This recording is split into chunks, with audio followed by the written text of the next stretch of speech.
Sethula ke bakithi uBishop uI Makamu ungumyeni ungubaba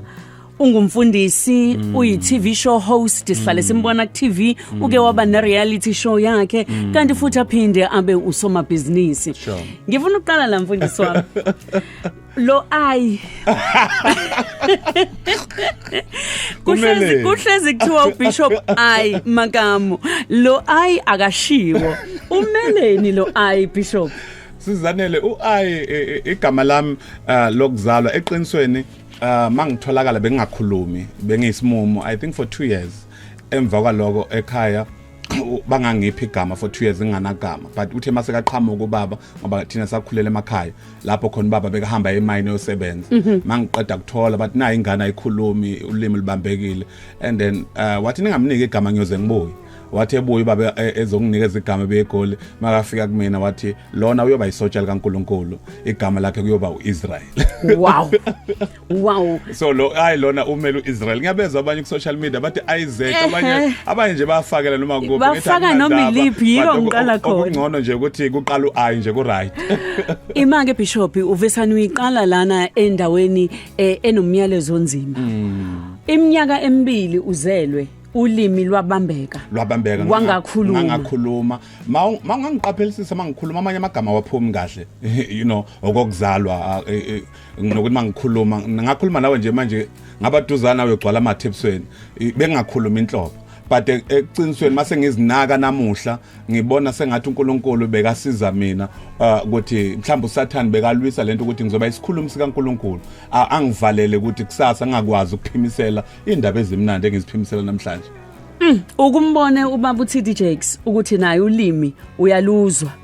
ukuthi luke laba nenkingi kodwa namhlanje ukhuluma umhlaba wonke bakithi ukhuluma impilo ebantwini so esikhathini esiningi uSathane akakulwisi anganasi izathu mhlawumbe usuke iqaphelile ukuthi ikhonta ayibonayo bese athi uzama ukubamba kanti uNkulunkulu akahluleki. Uthi ubaba ukhulele mina ngazi ukuthi ukhulele kaTlehong kodwa uthi ukhulele emakhaya kuphi emakhaya ngesikhathi seziphi basehlise ekhaya bengihlala emadadeni eMpumalanga le enkomazi you know baba lana sahlala lana baphinde basihambisa ngabo 90 something makuyisikhathi sezimpi as well so ila ngakhulela khona ngabuya ngabe eKatlehong ngakhulela khona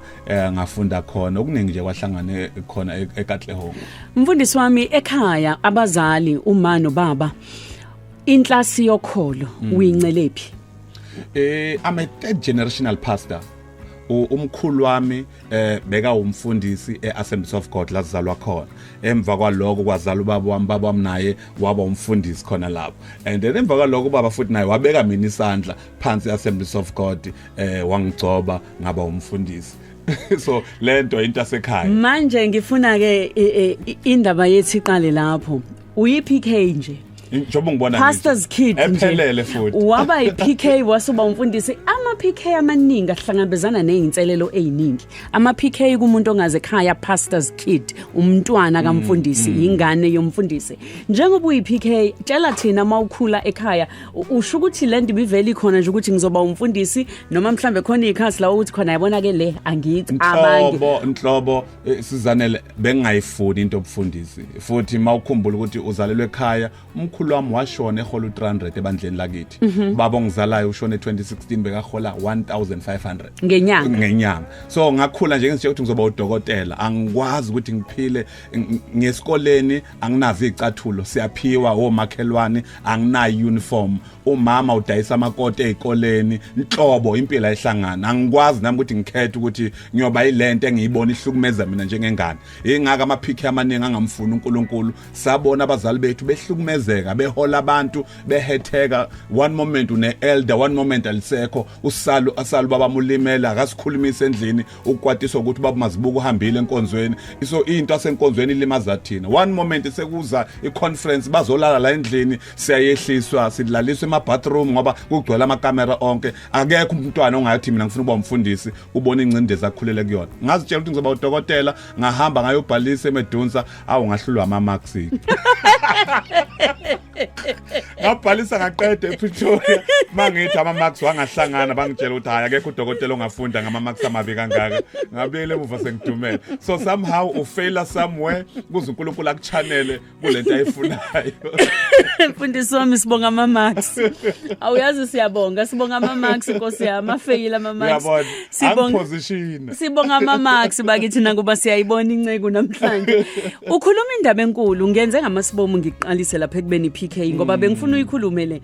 yokuthi ngelinye ilanga makunama conference kuyagcwala ekhaya ubaba uthatha wonke umuntu ohluphekile bazolala ekhaya nina umbhede wakho uyehla wena nokudla makushodile inini engenidle enabantwana bala ekhaya bona amabhontshisi sidle ebusuku ngiyazi yonke lonto ihlele kumina engqondweni engilwele ukuthi ngingayenzi enganeni zami ngoba leyo nto yangikhosa mina ngazonda lento okuhamba noNkulunkulu ebazaleni bami. Wenze njani ngaleso sikhathi wena uye enkonzweni zonke izinsuku uyakuthanda ukuye esontweni noma ubuye ugoloze kancane ngoba njengoba usho nje ukuthi ubona ubaba ehlukumezeka kodwa ebe yinceke kaNkulunkulu? Ubaba wami ongizalayo sizanele beka umfundisi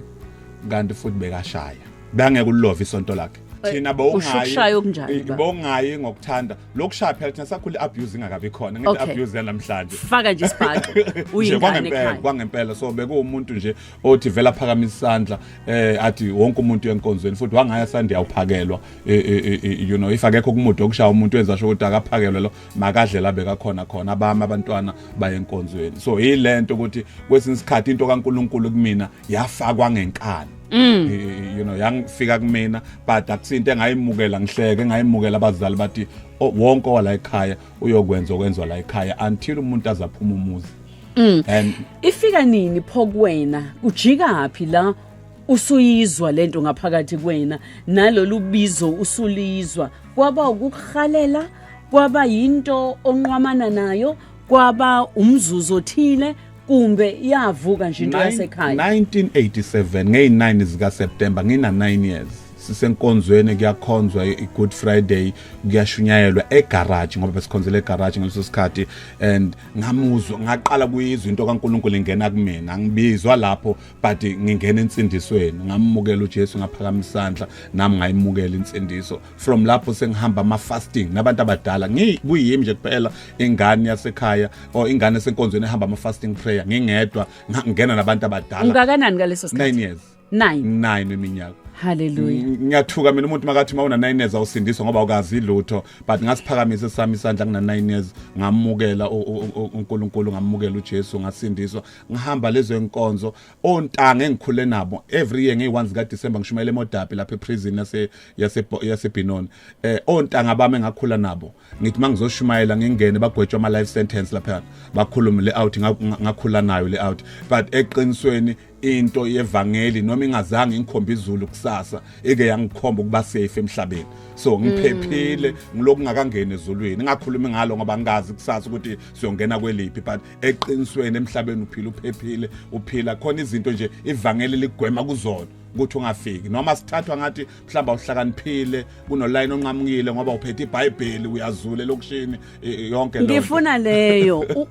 uthatha insindiso uneminyaka e9 awukabi ngisho teenager uthi uqamba uyiteenager wena wehla wenyuka neBhayibheli wehla wenyuka nama fasting abafana ngalezo ikhathi babona obaby abafana ngalezo sikhathi bayabhema bayaphuza kumnandi impilo wenza kanjani ukuthi ume ngoba phela ipeer pressure into ekhona ingcindeze evela kubangani futhi ukhulela endaweni enabantu abaningi wenza kanjani ukuthi ume uyimpatha yevangeli umncane kangaka? Into enkulu ukuthi into oyihambayo ama habit wakho hambela kuwona eqinisweni uyogcina ubambelela kuleyo nto leyo uhamba nabangani nibhema ini uyogcina ubhemile ngoba yilento oyihambayo mawuhamba into kaNkulunkulu uyathanda uyogcina uqinile ngoba iyo yodwa into oyaziyo angiyazi i-night club angazi ama-tavern angazi ukuhamba ebusuku mangihambe ebusuku ngiya ku-night prayer ngaleso sikhathi futhi mangifika esikoleni la bengifunda khona banginikeza microphone bathi ngishumayele assembly ngishumayele nami into engayazi nokuthi ngithini so ukushumayela kusiyona into engiqale manje ngomuntu engibona eTV ngashumayela ivangeli ngilo ngihamba isikolo bangibiza mfundisi esikoleni at the age of 15 years bese nginyakazisa umuzi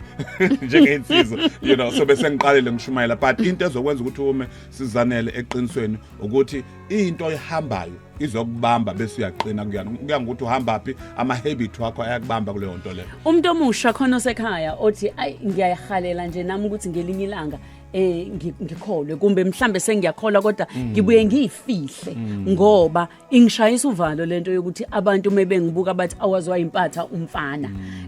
high school nje ukholwa kanjani use high school basho njalo abanye kanti njengoba usho ukuthi kuyakusiza kodwa mfundisi wami ngifuna ukubuza ukuthi umuntu osekhaya omncane nomzali omncane othi usamncane umntanami ngiyomfaka lenhlasi yokukholwa mase khulile esekwazi ukuzenzela inqumo ngoba mina no9 years akakwazi ukuzenzela inqumo uthini kuyena ngoba mhlambe kugcina konakala nje ngoba siyifaki kusa eli lomlilo wevangeli. Angingasebenzisa iBhayibheli lapho angisebenzisa isiZulu ligotshwa lisemanzi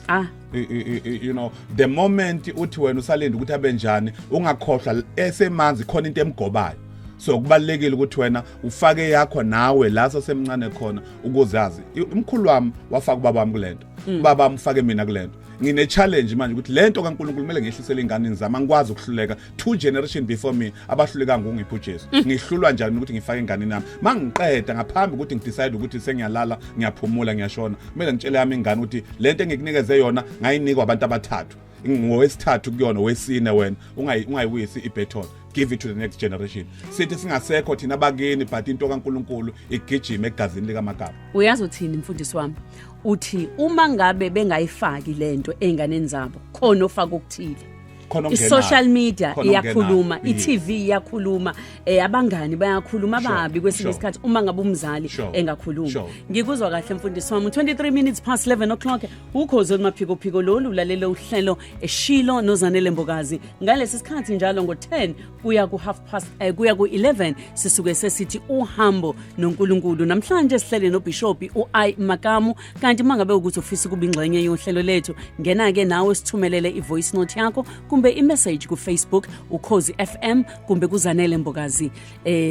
ku Facebook kumbe ku Instagram @Mbokazi Zanele WhatsApp 071 613 667 voice note 071 613 667 sizobathatha nje abambalwa ukuze sizwe ukuthi bathini uma ngabe hayi sisabahlela ngoba sisabahlela ke mfundisi wami asiqhubeke manje laqala wangena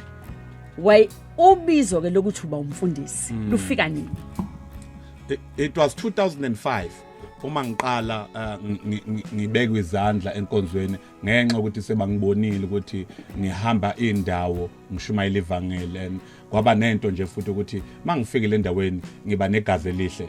kule vangeli ngithandwa abantu noma kuphi mangithi ngendaweni enjena abantu baqhamuke noma ngiqeda ukushumayela la ngishumayela khona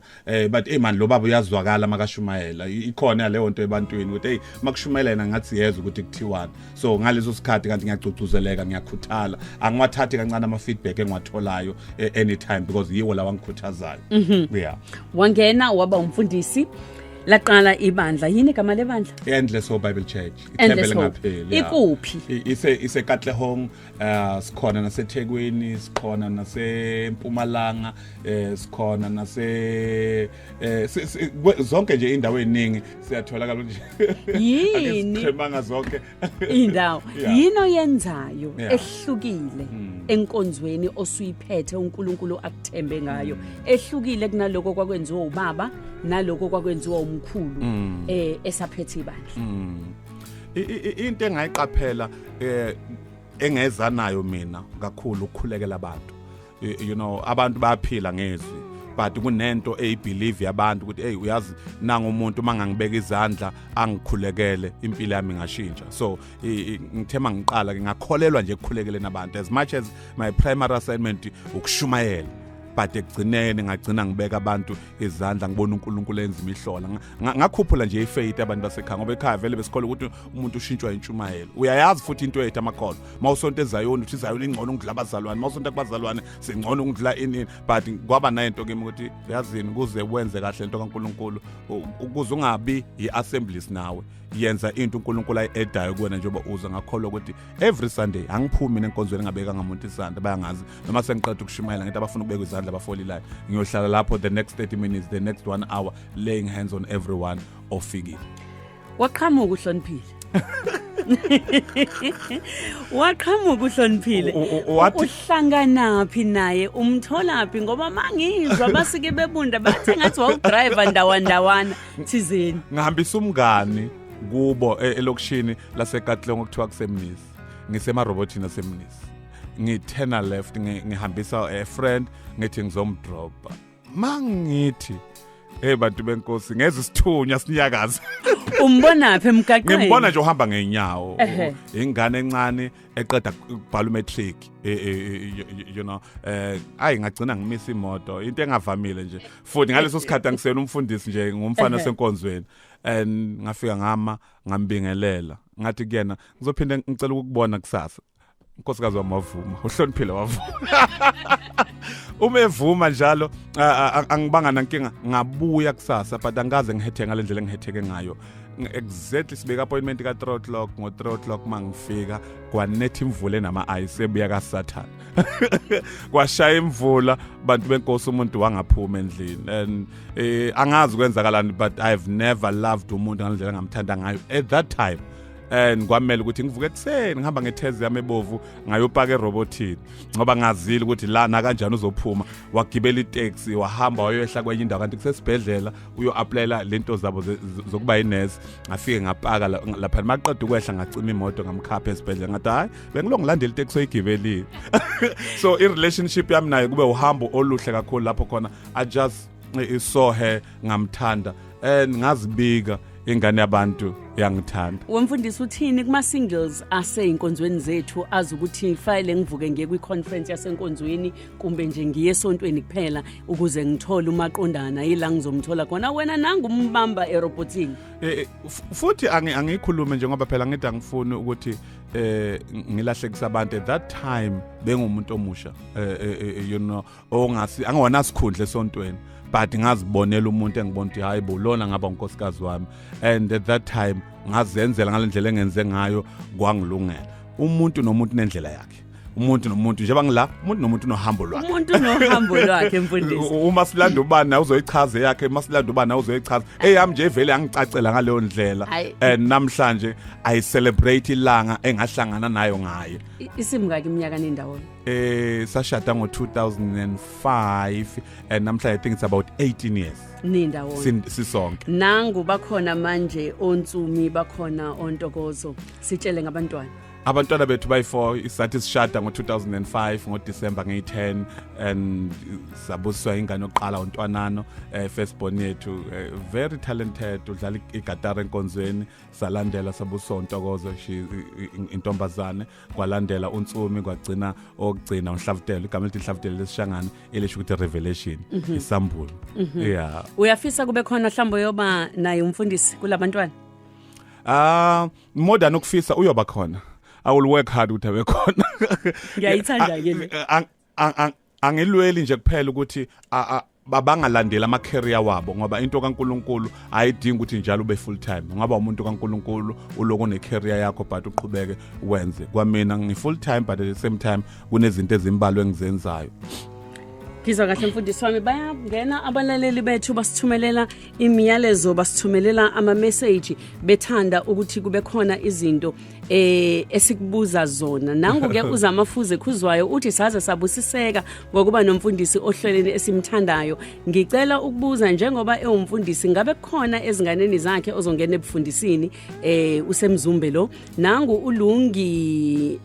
Ntombe ngashodi baba ayi Makamu ngiyakhumbula mina ngicela ibuye indawo yokukhonzela eDavidton angisaye esontweni ngenxa yokuthi ayikho indawo yokuhlanganyela nangu samekulisiwe emshengu uthi siyabonga kukhozi ngokuvumela uBishop Makamu wethu esikade samgcina savele savuseleleka Nkosi yami uNkulunkulu akaqhubeka amupha amandla uakhuleke usiphelele uthi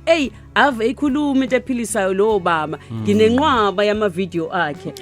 abalaleli bakho uyabezwa ukuthi bathini bakhuluma kahle bathi bayakhuthazeka abalaleli bakho bathi uyabakhuthaza kakhulu ukhuluma into ephilisayo mfundisi ngiye ngabona ke ebandleni njengoba kade ngibuza ukuthi yiziphi izinto mhlambe eziyinselelo njengomfundisi onikeni izibone ukuthi uyazi lento yobufundisi ngangena kuyona ngoba uNkulunkulu engibiza engithuma kodwa ngangazi ukuthi kanti khona izinto ezinjena obuye ngihlangane nazo ikuphi la kuye kusinde khona ngoba iyahalisa lento abantu abasha abancane abaningi bayakuthanda nje kuba umfundisi ngoba babona uphathela iBhayibheli bese kube yesibili indaba yokuthi abantu bacabanga ukuthi umnikelo isimangaliso nami ngiyafisa ukuthi ngelinye ilanga ngihlonishe njengoba Makamu ngiyafisa ukuthi ngelinye ilanga ngithola umnikelo ngelinye ilanga ngihlonishe mangingena emcimbini ngihlaliswe phambili kusho ukuthini kuba umfundisi eqinisweni futhi if ngaqala ngayomnikelo kuba ngizange ngiqala amabhizinisi kube bekunemali enkonzweni ingeze ngiqala amabhizinisi ngibonile ukuthi ingane zami ziyoxoshwa ezikoleni zaxoshwa ingane zami esikoleni ngakufihleli sizanele ngiloko nguthola umnikelo you know zaxoshwa ingane zakhishwa esikoleni ingane ngihluleka nokuyitshela ukuthi kungani namhlanje ngingayisi ngoba ngikwazi ukukhokha esikoleni so ngalenga ucabanga ukuthi enkonzweni kunomnikelo lapho ubusisa inqwaba yabantu baphila futhi ababusisekayo abaphila yabanye bathakazela ukuthi bathola imisebenzi kumbe amabhizinisi abaphumelele kodwa wena ziyaxoshwa nguJesu ngaleso sikhathi ngikhuthaza abantu kanti nami ngisesiphambanweni ngithi kulona ngizobe nginawe eparadise but mina ngiyazazi nami ngisesihogweni ngifana naye at that moment kaningi ingane zami zijikisa abantu babona akakhokhile and ngizithatha ingane zami ngiye ngiyonegotiate but no kuzofuneka imali uzikhethela ukuthi ungayisingane kuma public school wazetha ku private so ngizama ukuchaza ukuthi umuntu angalinga gijime ngaleyo mentality number 2 enkonzweni sizanele kwawena njengomholi yokwazi ukuthi akuna filing system yabazalwane umuntu wafika sizanele wathi uzokhonza nami sengiyamthanda ngimfaka enhlizweni into engifuna ukukutshela yona abantu abekho loyal umuntu futhi lamasonto namhlanje abazalwane banamhlanje abekho loyal ukhonza nawe namhlanje kusasa ukhonza nomunye kusasa ukhonza nomunye abantu bayashiyana I was heartbroken ukuthi kwangena abantu ngisho ukuthi uNkulunkulu ngiphakamisile one moment the very same people and ukhumbula ukuthi mabafika futhi yilabo aba financially stable to finance ne vision uzubona no uNkulunkulu sekanami manje because I've got these financiers abazokwenza ukuthi umbono ukwazi ukuphakama ahamba umuntu ngathi uyadlala hamba umuntu ngathi uzobuya kanti umuntu uhambile permanent uzithola ku position ukuthi kumele uncenga umuntu ukuthi ubuye enkonzweni I'm saying these words to say to people ukuthi uboyiqaphela ukuthi mawuza ufana nodokotela udokotela eofisini lakhe une filing cabinet mawufika uthi une cancer uyafile mawufika uthi une TB uyafile but thina sifile wonke umuntu ofika isimbeka enhlizweni mhlazana ephuma enkonzweni kuphuka inhliziyo yakho njengomholi phuka inhliziyo yakho njengomfundisi so yizo izinto engiqaphelile ukuzona ukuthi abantu abazinaka ukuthi akusinjengoba bebona akusukuthwalela iBhayibheli yepulpit akusukona ukuthi mhlambe umelwe emotweni mawufika bathi ulindwe ngama bodyguard inhlobo leyo nto leyo ayikusizi ngalutho deal with real issues njengomuntu mfundisi wami onendlebe uyezwa ekhaya uhambo lwangempela lolu ezikabhoqo lezi ukuthi kwenzekani ezinkonzweni ukuze abantu balazi iqiniso njengoba linjalo ake sithatheni ababalaleli bethu abayifew ngiyabingelela okhosini mamzanele nomfundisi ukhuluma noLinda wakwaLamula ngicela ukubuza nje ma ukuthi ngabe umfundisi njengomuntu oyipublic figure umuntu oyisibonelo kubantu mhlambe mayehlangabezana nezilingo kukhona izinto ezifisa umuyisa endleleni ukwenza kanjani ukuthi aqhubeke simbona eba namandla kakhulu kunaqala sawubona mambokazi Zanele mamkambuli anginambuzo kuBishop Makamu ngizolalela ngiyajabula umsebenzi yakhe siyayibona ngiyabonga uza khona khuma lecala uze mari speak sawubona mambokazi kanye nenceku yenkosi uBishop Makamu ngithi umsebenzi wakhe muhle kakhulu uBishop ngiyamlandela njalo uyabasiza abantu baningi ngithi umsebenzi wakhe muhle kakhulu. Ngithi amen baba Bishop Makamu, amen sisi Zanele Mbokazi. Ngithi ngikhulekela abantwana bami abangathola umsebenzi, ngikhulekela ikhaya lami elingena kuthula. Ngiyakhuleka ngicela baba Makamu nawe sisi Zanele Mbokazi isikhulekise kuleli khaya, umama umavidima endaweni esethalaneni. Ngiyabonga baba Makamu, zenzekile izinto uhambeni lakho, abhala ngawe emaphepheni, zenzeka izinto, safunda, sabuka ku TV, seze emsakazweni, izinto eziningi nje ngawe zenzekile. Ngicela ukubuza baba Makamu, udlule kanjani lezi zinto ngoba bezinzima bengelula ukudlula kuzo? Yini le ekwenze wadlula nje impela nje wadlula? Ngoba manje ngiyabona impilo yakho nje isiyaqhubeka futhi singazi ukuthi kaze kwenzeka lutho. Yini le ngaka ekuphowenze waphophela kangaka baba Makamu? Ufekizima phela simuthi makhongoza la igole phela. Abathanda abaleli bokhozi uthi yini lengaka ekwenze wovesane wakwazi baba Makamu kuye kwabakhona imizuzu enzima ama challenges empilweni yakho. Savuka ekseni sathola o Facebook bentaza, sathola amaphepha, waba front page wawo ishe lonke iphe ngathola nokhozi la ngikuzwanga i-microphone ngathi ubungezwakala iphinda baba Makamu uthini. ngathola nokhozi nalo libhizi lifaka ipetrol kule ndawo Ithinto yagcwala wawuthini ngwanaka khona into enjalo nje yagcwala yonke indawo amaphepha u-social media baba Makamu wabhaza kwangena abantu abawo 100,000 ngosuku. Uthi uyavuka ekseni uthola ukuthi kwi-page lakho kunama comment awu 300,000. ngaze ngayivala. Ngizokutshela kodwa ukuthi wenzani ngaleso sikhathi. Kodwa ke qala usitshele baba Makamu wenze njani njengeleader njengomholi uma ufikelwa isimo esinjalo sokuthi uhlaselekile. Kungenzeka ukuthi kube ubuthakathaka kuwena qobo, ngenzeka ukuthi amanga abantu, ngenzeka ngisho ngabe kuthiwa ikuphi, kodwa okusalayo uhlaselekile njengomholi. Izwe liyababaza ukuthi hawu wasiphoxa nangumholi. Abanye bayahleka bayajabula, abanye bayakuvikela, abanye baphatheke kabi, abanye baphoxekile. Njengomholi usuke wenze njani? Before ngikhohlwa le kumele ngikhulume kubalaleli bethu ukuthi kuyo yonke into I give credit kunkosikazi wami. Ukuwela kulesa simo without that woman, by now kuba nginankosikazi, by now kuba nginamuzi, by now kuba nginabandla. I-restoration yami yeza ngoba uNkulunkulu wanginikeza insika. Lapho khona sengihlekwa wonke umuntu. Ngabuza lo nkosikazi ebusuku silele ngithi hayibo wangasho lutho. Abantu bakhuluma unkosikazi wami akaza phawule kubantu, akaza phawule nakumina. Ngeza ubhlungu athi wangasho lutho kwenze njani? Athi izwe ngicabanga ukuthi lenze enough. The best I can do now is to support you.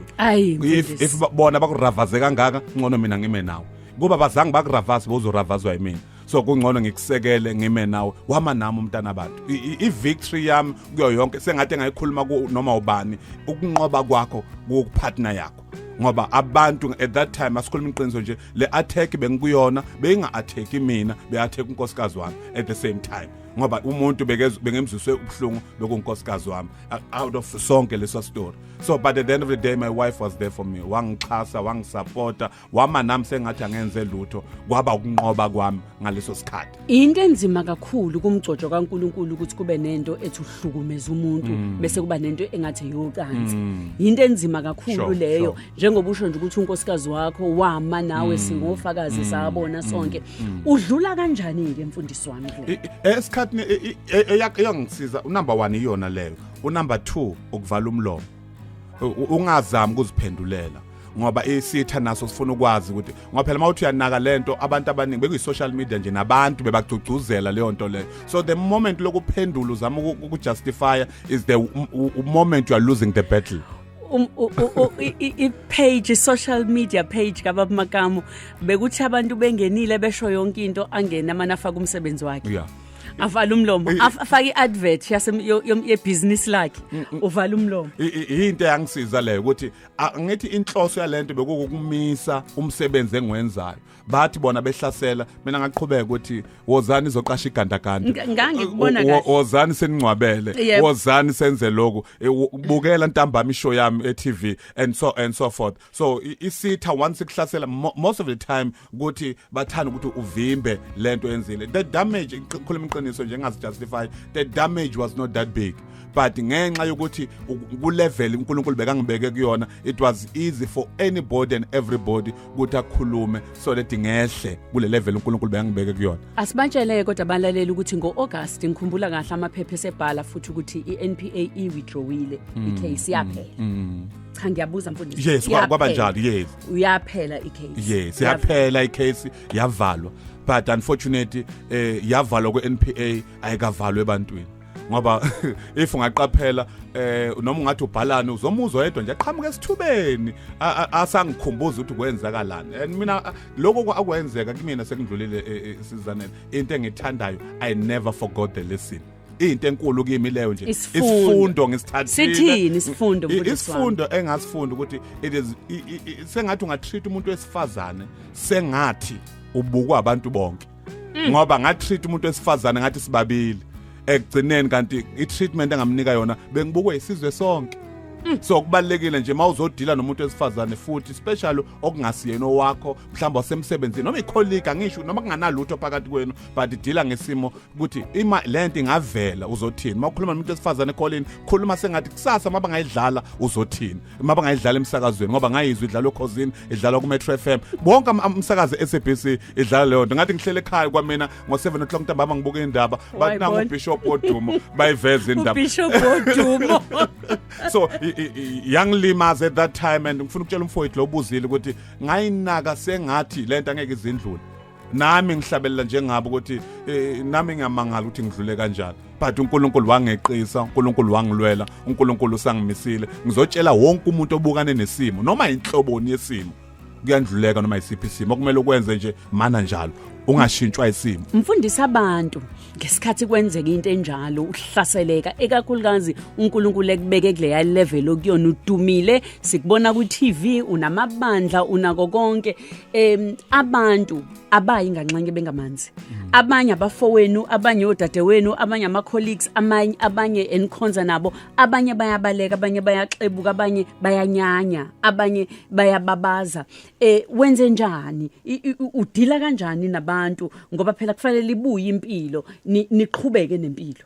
Lesa simo sangifundisa okuningi ngangako ngithi mina ngibonga isifundo ngalesi sikhathi ngabona abonikodima abonikodima labe banyonyomba beze kumina ebusuku qina ndoda izodlula khona la bebangisupporta in public abanye bathi hayi angikwazi ukuza in public ngoba ibrand yami izolimala you know ngabona umzali wami ongizalayo spiritually ubabugumbi wafika ngazoqamela isifubeni sakhe ngakhathatha ngakhala inyembezi ngenza ubhlungu ukuthi angikwazi ukuphoqa umuntu omkhulu kangaka ongisize ukuthi ngifike kule level engifike kuyona ngasizwa ubabugumbi owafika ngiqala ibandla wama nami ngamtshela ukuthi nginephupho ngizibona ngihamba eSouth Africa ngigcwalisa uMbombela Stadium uMoses Mapida Stadium ngishumayela ivangeli wathi wakhuluma igama lesizulu wathi akunankinga ethi ngikuncengise kancane ngibone ukuthi sofika lapho wama nami umuntu omdala naku sengizomletha ehlazweni lami. Ngiyamkhumbula umuntu omdala emnawe ngoba khona ilanga angaphumelelanga ukuzemvuselelweni wakho wathuma mina. Kunjani ngiyakhumbula angana ukuthi kwakumuphi lo nyaka ngikhumbula kahle kulo nyaka lo bengembezile wafika ave wasibusisa ngalelo langa ngikhumbula kahle ukuthi mhlawumbe iminyaka ewu13 edlule go shumayela ngalosifazana uthi all is well waliphilisa ibandla kakhulu. Mfundisi wami wadlula ke kulezi zinto wama ubiziwe uNkulunkulu uyashumayela kodwa wabona kufanele ukuthi ungene shi kwezamabhizinisi. Ngiyayithanda le ngoba iyona ndima yami engicabanga ukuthi uNkulunkulu wangibizela yona mina mangiphuma ngihamba ngikhuluma kubantu ngokuthandaza nangokusebenza iyona into engikhuluma kakhulu ngaye emabandleni ukuthandaza nokusebenza.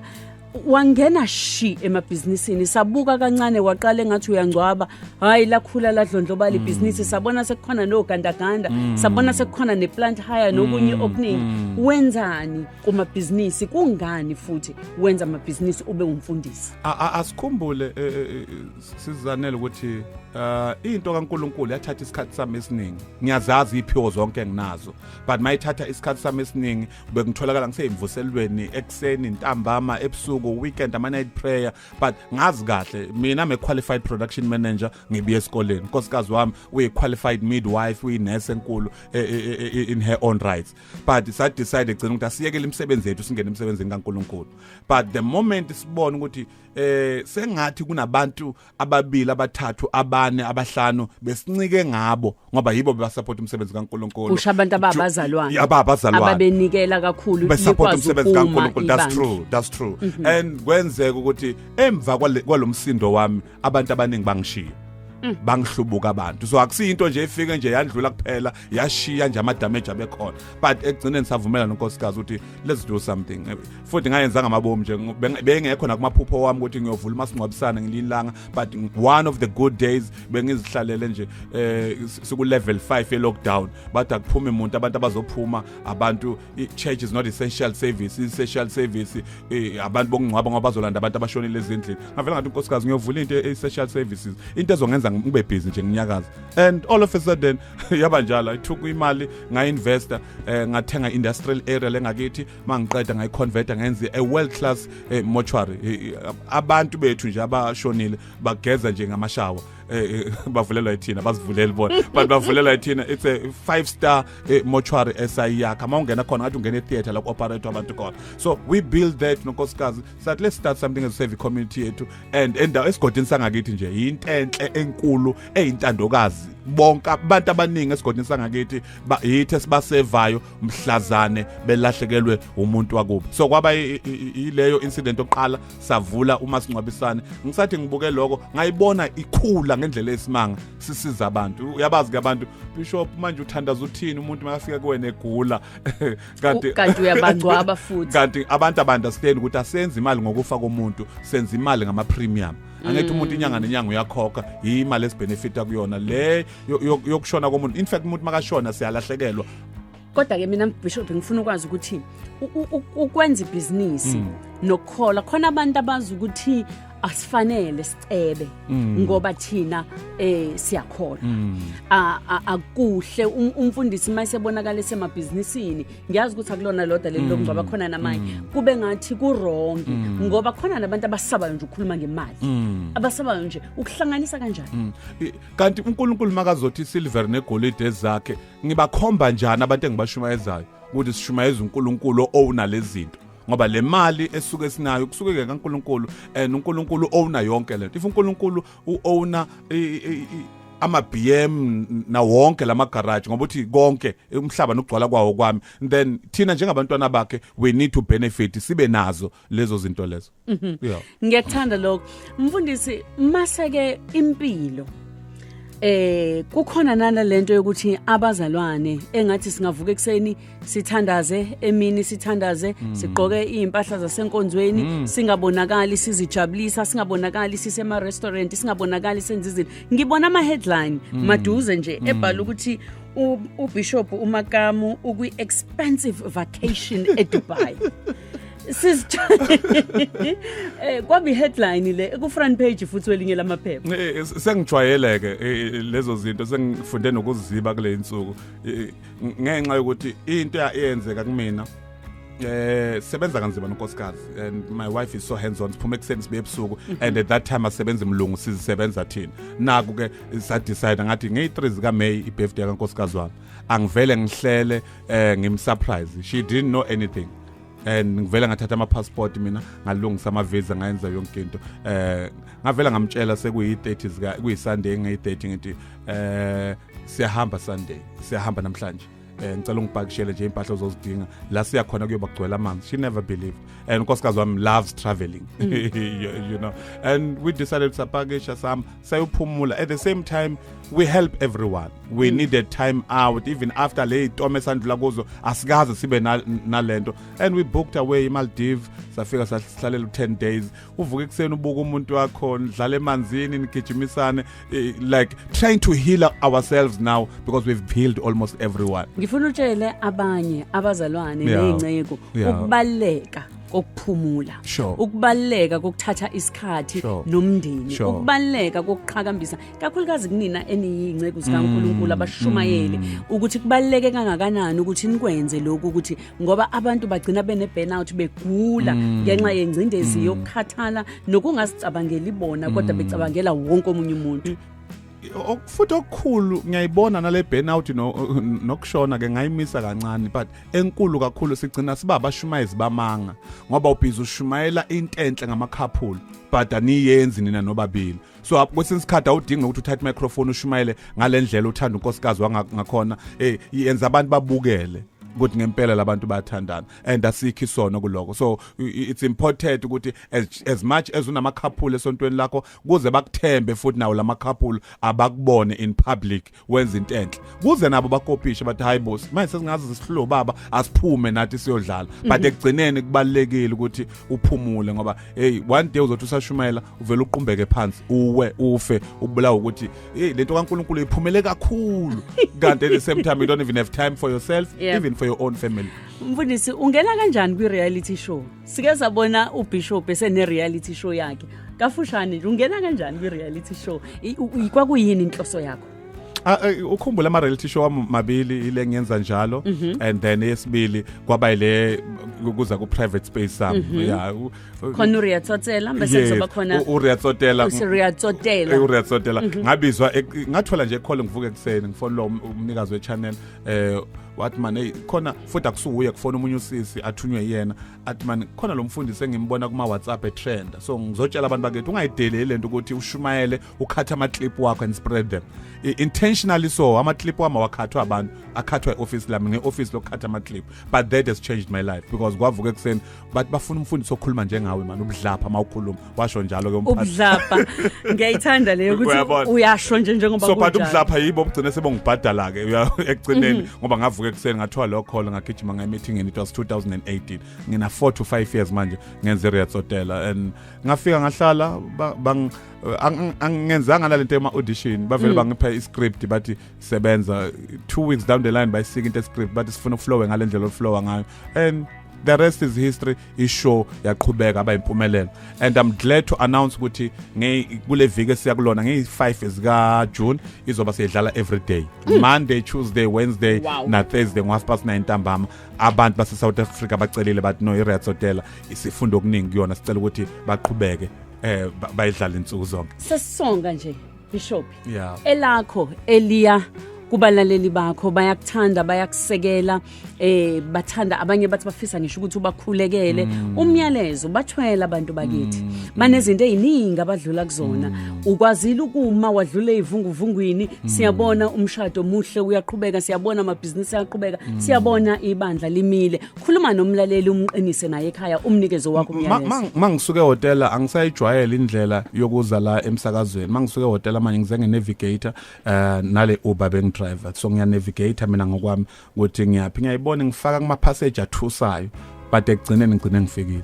umlayezo wami kumlaleli indlela ozoyihamba iyakhona la uyakhona but izongidlulisa ema passage ethusayo ikwesinye isikhathi uzondlula kuma gravel but usaya khona la uyakhona I just want to encourage wonke umuntu noma inhlobo nami ngibe nama gravel wami nami ngibe nama passage athusayo but ekugcineni I'm glad ukuthi namhlanje ngime entabeni namhlanje ngime la ngiproud khona ukuthi wow uNkulunkulu bemuhle ngalendlela ongenze ngayo ngifanisa nama-Israel owawelisa ulwandle olubovu awele olwandle olubovu but mabaqeda ukwela babheka inyawo zabo batho ukuthi inyawo zabo zinadaka phansi kwenyawo ngamanye amagama uNkulunkulu yakwazi ukukweqisa esimeni maqedane angakhombisa abantu ukuthi ubuyaphi abanye babantu bezwa ngami ukuthi ngandlula abazi ukuthi ngandlula ngoba angifani nesimo engidlula kusona ungandlula ku divorce ungafani ne divorce ungandlula enhlupheko ungafani nenhlupheko ungazalelwa emjondolweni ungafani nomjondolo when God is in the business of blessing you into kumele uyenze ngiyacela qinisela bekezela phikelela mangithi phikelela ngisho ukuthi yenza noma sewenzile qhubeka noma isimo sesingasavumi ngoba ekugcineni indlela izondlula kuma passage indlela izondlula gravel okusalayo usaya la uyakhona so I'm encouraging wonke umuntu olalele namhlanje kule thuba kulomsakazo Khosi futhi ngesikhathi seseshilo ngithi bonke abantu baseshilo simbonga uNkulunkulu angenze lutho sifana nalo wesifazane angenzanga lutho sayikhuphuka intaba siyobonga sibonga engakho kuyenzeki ngoba siyamazi uzokwenza ekuqineni Yo, siyabonga kakhulu Bishop Israel sesiyazi namhlanje ukuthi uBishop Israel Makamu kuze kufinyele lapho kwakwenze njani and after lokho yini nani okwaba ama challenges empilweni yakhe yini waphuma kanjani kuleso simo futhi njengoba abanye bebandla lakhe bagcina behlamuka noma bephuma bethi bona angeke bakwazi ukuqhubeka bakhonze ebandleni elinomfundiso osenze into ekanjena kwanento eziningi ezivelayo ezazimdicilela phansi kepha la ubeveza konke ukuthi ubhekane kanjani nezimo ezinjalo nokuthi wenzani nje empilweni nokushiya abantu bekhuthazekile bevuselelekile njengoba sazi ukuthi imbono ihlezi ihlukahlukana ke lapho nalapho kodwa abaningi bathi kuningi abakufundile ngoba phela siyazi ukuthi umfundisi kusuke ngisho ukuthi usuNkulunkulu usuzoba perfect usuke nawe uwumuntu osemhlabeni kepha kuye kumele ubheke ukuthi ukuphi okufundayo